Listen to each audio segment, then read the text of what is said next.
All right, so this is quality assurance and calibration methods. This is sort of the real world application of what we've been going on so far, right? And this is going to be a lot about minimizing what?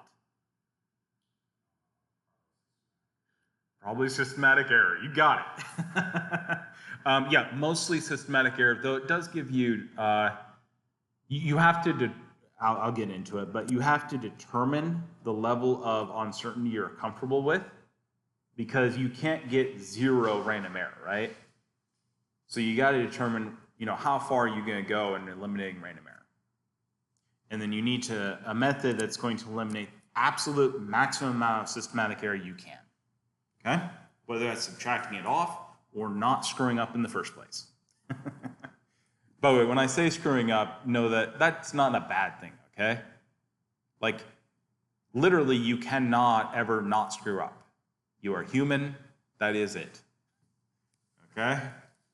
Everything you do has a little bit of screw up in it. Welcome to being human.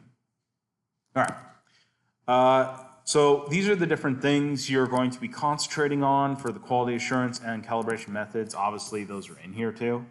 Quality assurance, method validation, external standards calibration, standard editions calibration, internal standards calibration. These are different tools you can use. So quality assurance. Your book is great.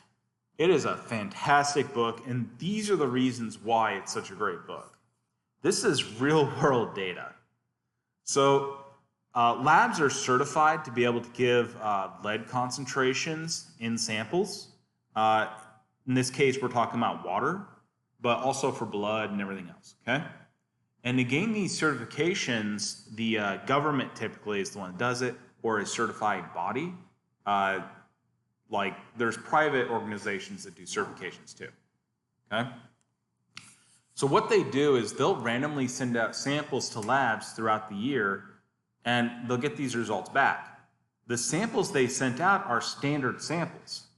They know the concentrations and the errors for that sample, and they've done it on a well-recognized method, and a lab that is recognized for being extremely good, okay?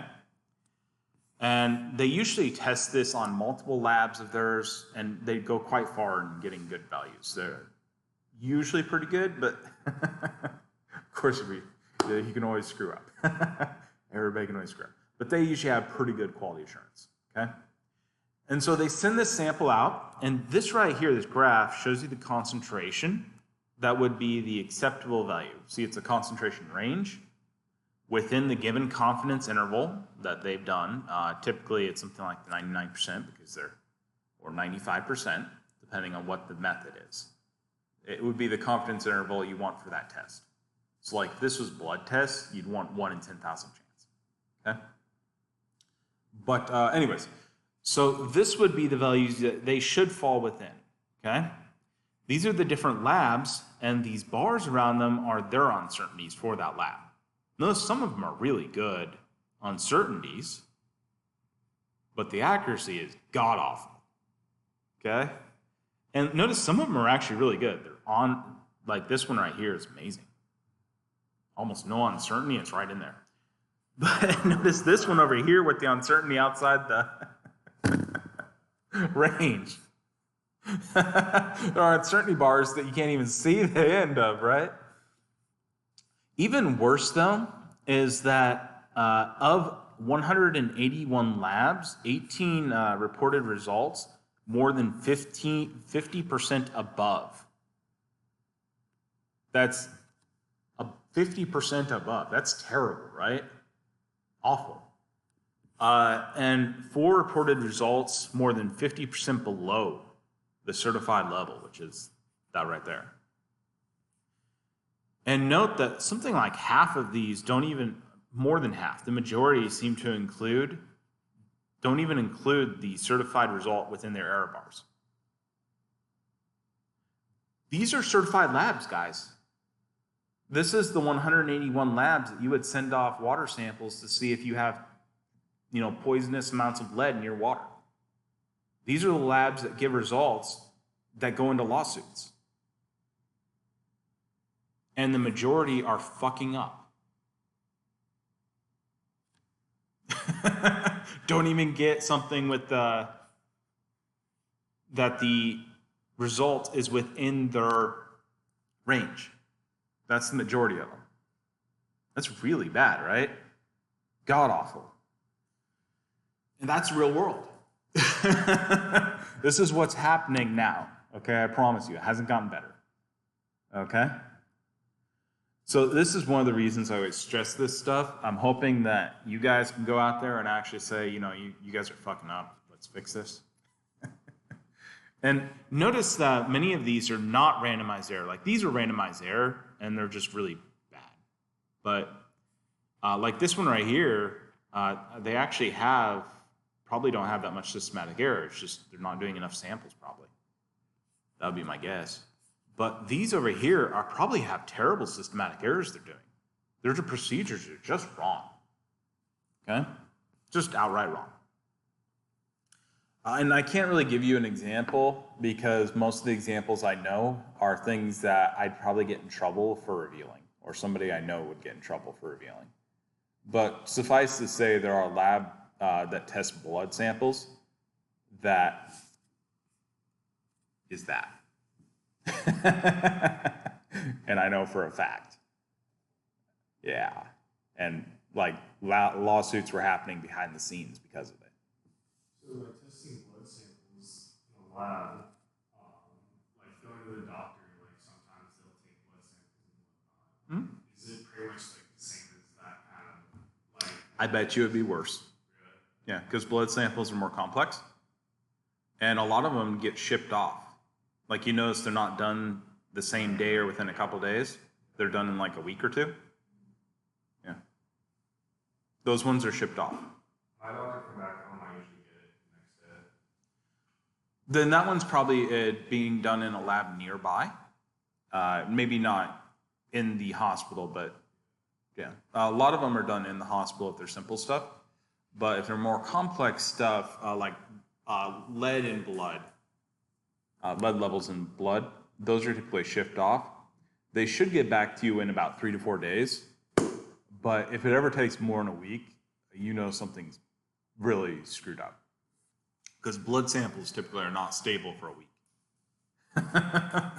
So, anyways. By the way, a little side note to this is, you know how people get like miracle cures where they're, oh, you have cancer, and then the next test happens and they don't have cancer? They're like, thank God, miracle. You will note that the typical rate for testing is typically one result, one misdiagnosis for every 10,000. And the typical rate for miracles is about the same. Not that there might not be miracles, but just to say, I bet you if they'd rerun samples more often, there'd be a lot less miracles.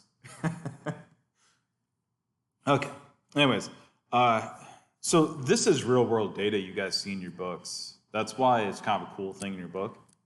Didn't that chart just fascinate you? I mean, these are certified labs, they're doing lawsuits, everything. These are the people saying that your drinking water's okay.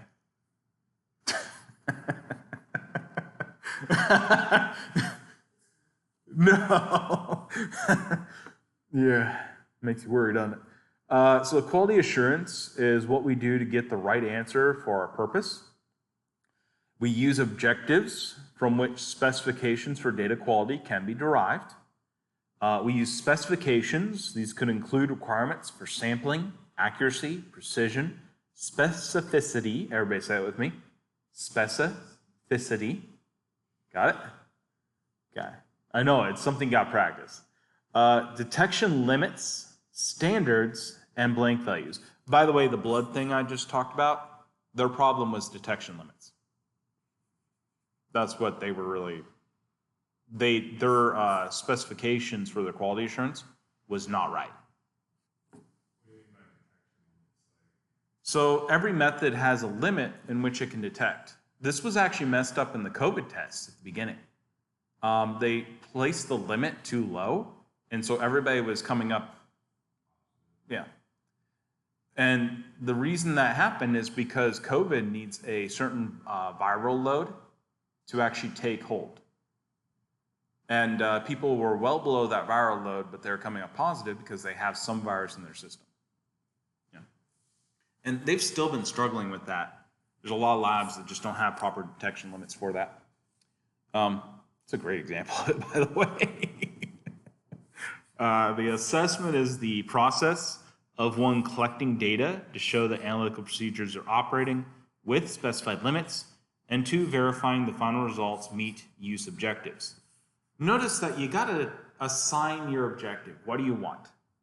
So I want a test that's going to tell me if somebody has a disease and is going to express the consequences of that disease and only fails in 1 in 10,000 cases, okay? That's the standard. That would be your normal testing, all right? But you could want better or worse for things. For example, HIV tests in Africa. I mean, if you try to set those standards, the cost is so high you can't deploy them. So what use is that, right? So instead they accept a standard that's something like 1 in every 1,000 cases they give a false result, okay? And that's those little paper chip things that you see. Yeah. And, you know, they do stuff like that. COVID, we had a problem because we were trying to pump the tests out. And I don't know if you guys know this, but the CDC actually screwed up the targets. That's why the tests were so late. Everybody blamed like Trump and stuff. But it was actually the CDC that gave the wrong target proteins to test against. And so the first batches of the tests didn't work. And in fact, if you look throughout this thing, the CDC really embarrassed itself in the entire world. So did the WHO, by the way. Both of them failed horribly. Yeah.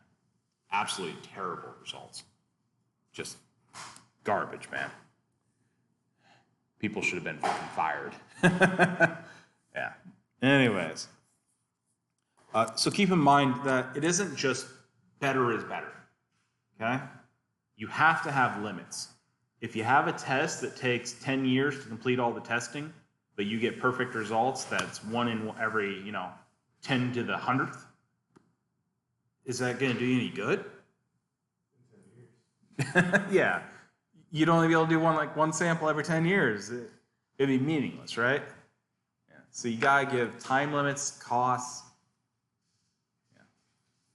Isn't just better is better. Okay. Lower results is better. We'll go on to the next deal next time. You guys take care. Have a great weekend.